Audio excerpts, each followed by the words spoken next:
Hello पिलामाने चलतु आम 2025 मसीहार कि बछा क्वेश्चन आंसर आलोचना करवा। चलतु आरंभ करिया।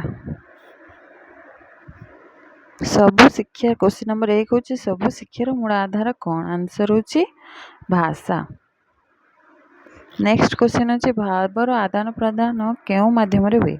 आंसर हूँ लिखित और मौखिक भाषा दुईटा प्रकार। नेक्स्ट हूँ माँ कोड़ू शिखि भाषा को कौन कहुए? आंसर हूँ मातृभाषा।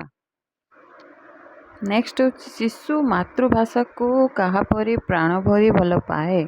आंसर हूँ माँ परी। नेक्स्ट हूँ प्राथमिक स्तर रे प्रथम पाहाचर योगदान कला बेलू शिशु क्यों दुईटी दक्षता हासिल करें? दुईटी हूँ आंसर श्रवण कथन। आम सिलेबस रे प्रथम श्रेणी पर शतकड़ा केते भाग भाषा उपर आलोचना करने निमंते प्रस्ताव दि जाइए? 40 भाग। पिलार सबलता दुर्बलता जानिबा पाई क्यों भाषा सहायक हुए? आंसर हूँ मातृभाषा।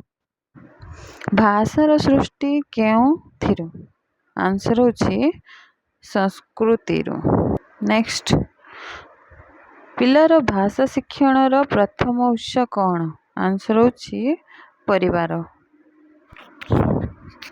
पंचम श्रेणी पाठ सरला बेलू जड़े शिक्षार्थी केते शब्द जानी थाए? आंसर हूँ 5000। आज ये अधिक रु अधिक मुझे क्वेश्चन आंसर आने चेष्टा करी। आपण मो वीडियो को लाइक सब्सक्राइब करंतु और सब नोट्स करके पढ़ंतु। धन्यवाद।